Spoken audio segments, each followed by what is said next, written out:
We are back on Taking Care of Business on Koerner Radio, News Talk, 1180, 1230, KGEO, 1410, KERI, now in Albuquerque, New Mexico at 1000 KKIM, and 3 times a week on the Internet nationwide on knookmedia.com.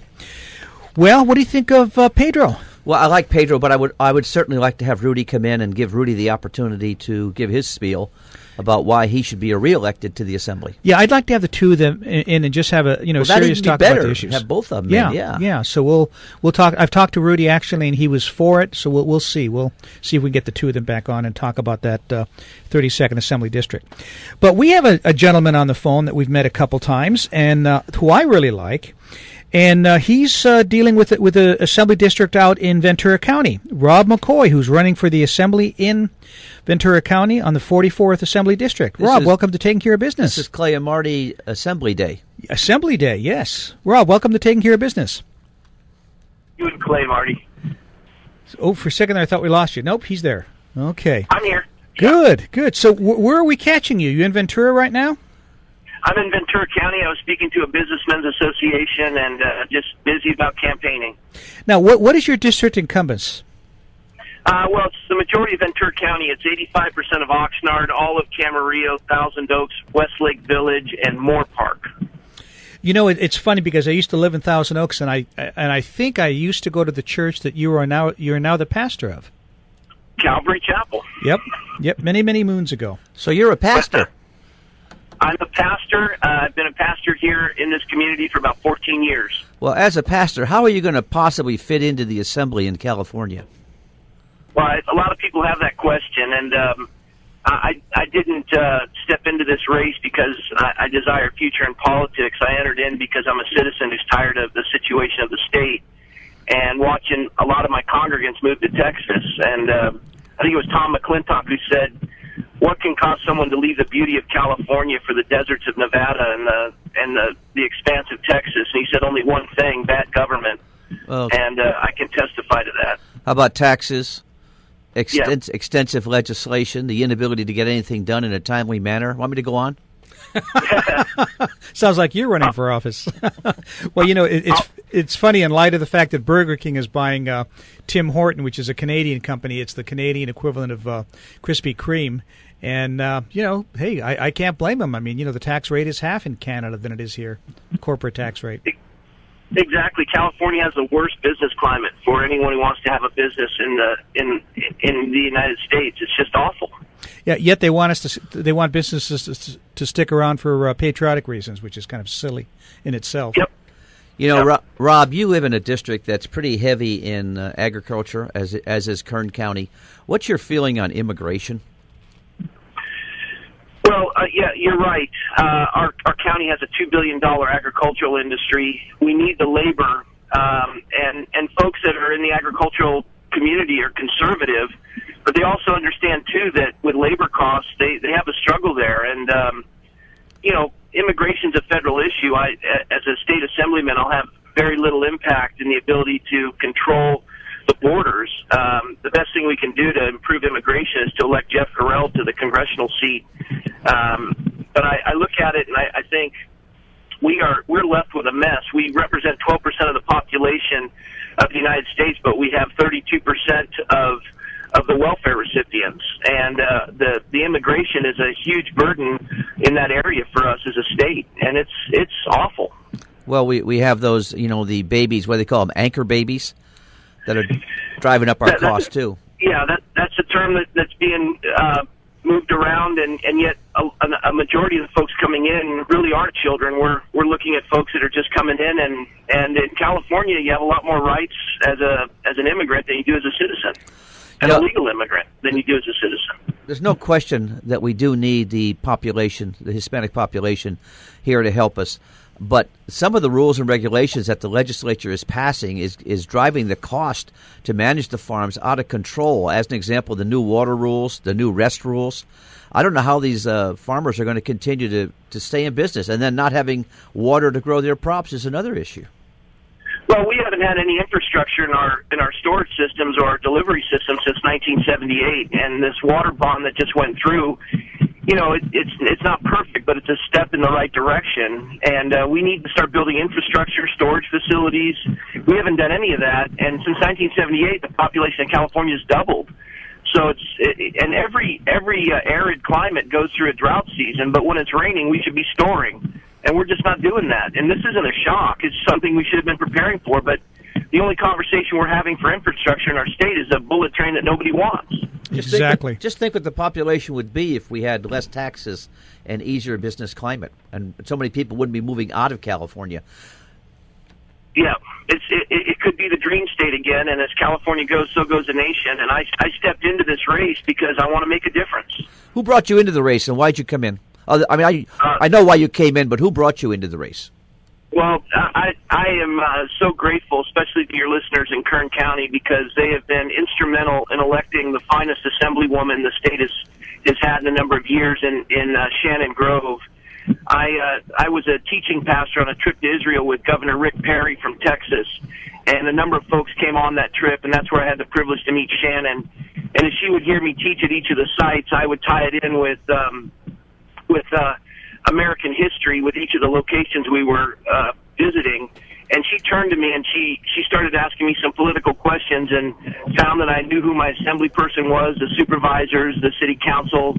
She knew that I was savvy politically, and she said I needed to run for office. And I said I wouldn't run against a sitting Republican, and I'd never really even considered running for office. And then when Jeff Carell vacated his seat to run for the Congress, she said, would you consider running for a seat? And I gave it some thought, and she was very persistent. And I just realized then that if Shannon Grove sees something I don't see, I'll do it. And I threw my hat in the ring, and it's been an adventure, and I'm grateful to that lady. She is such a wonderful gift to this state.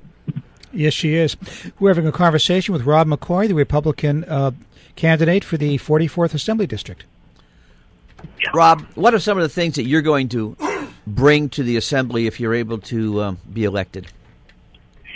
Well, one of the first things that I'm looking at is folks say in a legislature that has a supermajority of Democrats both in the Assembly and the Senate, what can a Republican do to make a difference? And I'm not looking at myself as being one of 25 or 26 or 27 Republicans. I'm looking at myself as being one of 80 Assembly people. And for the first year that I'm in office, I'm going to be building relationships. I represent the faith community in America, and everyone nowadays likes to segment us into minorities, and I'm a member of the largest minority in America, this faith community. There's 85 million of us.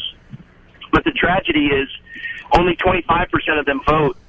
And Russell Kirk said that politicians are actors performing a script written by the audience.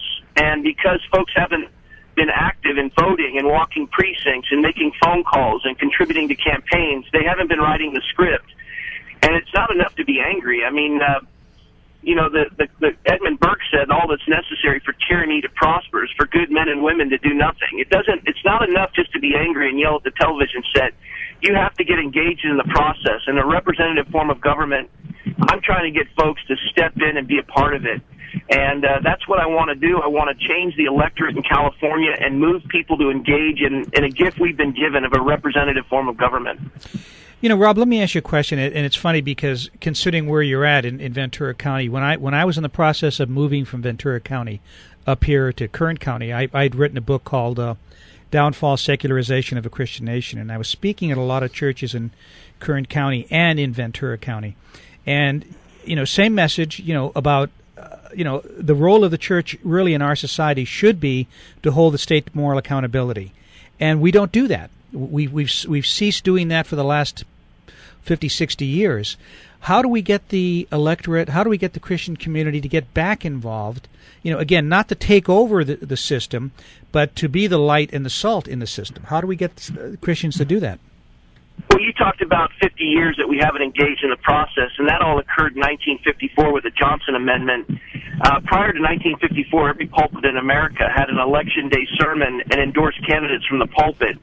But in 54, with this Johnson Amendment, there was a threat to lose a tax-exempt status. And since 1954, the number of churches that have lost their tax-exempt status is zero. It's a red herring. It doesn't exist, but it is paralyzed the pulpits in America. And as a result, pastors don't engage in the process, and they've become almost apolitical. And so if you can turn this tide and allow people to realize that the government needs the church and the church needs the government, and these are citizens that are very active. They have families and businesses, and the pastors need to start educating their congregations on this gift we've been given of a representative form of government. And so I just realized I can't take people where I'm not willing to go myself. So that's why I stepped into the race to make a difference. And our congregation, they said it would shrink and our giving would drop, but the opposite has happened. Our church has grown and giving has increased. People like it. They want to see their pastors step up and do something. You know, it's funny when I've been involved in opening up a couple of crisis pregnancy centers, and you know the tide's kind of turning a little bit now. But it used to be you really saw the movements go bottom up rather than top down. It was really the people in the pulpit, not the people in the pulpit, I'm sorry, but it was the people, the congregation that would make the leaders become involved rather than the other way around. And I think that's what's holding us back as a society. Well, I agree. And the greatest movements in the United States that have transformed the landscape wouldn't have occurred without pastors getting engaged. I think of Martin Luther King Jr. with the Civil Rights Movement. You think about the women's right to vote. You think about the abolition of slavery. All were instigated by the clergy. And we need to step up. We're the salt of the earth and the moral preservative, and salt penetrates and light radiates, and we've got to get engaged. The problem with the faith community is that they're usually single-issue voters, and they don't understand pragmatism in politics. So, for example, if I'm in the assembly, I may be pro-life, and if I'm given, just hypothetically speaking, if I'm given an assembly bill that has the likelihood of passing for parental notification, but attached to it is the funding of 8 Planned Parenthood, openings, I would more than likely vote for that bill because I'd rather have parental notification that would shut down abortions on the front end, and it would put the Planned Parenthoods out of business on the back end. You've got to be pragmatic in the way you approach it. And somebody could say, well, as an assemblyman, you voted for the creation of 9 new Planned Parenthoods. Yes, I did. But in the same regard, you have to see that we move the pendulum to the right. And that's what we have to educate the populace on, that politics is pragmatic.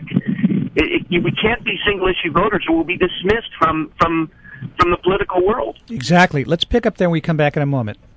We'll be back on Taking Care of Business on Koerner Radio, News Talk 1180.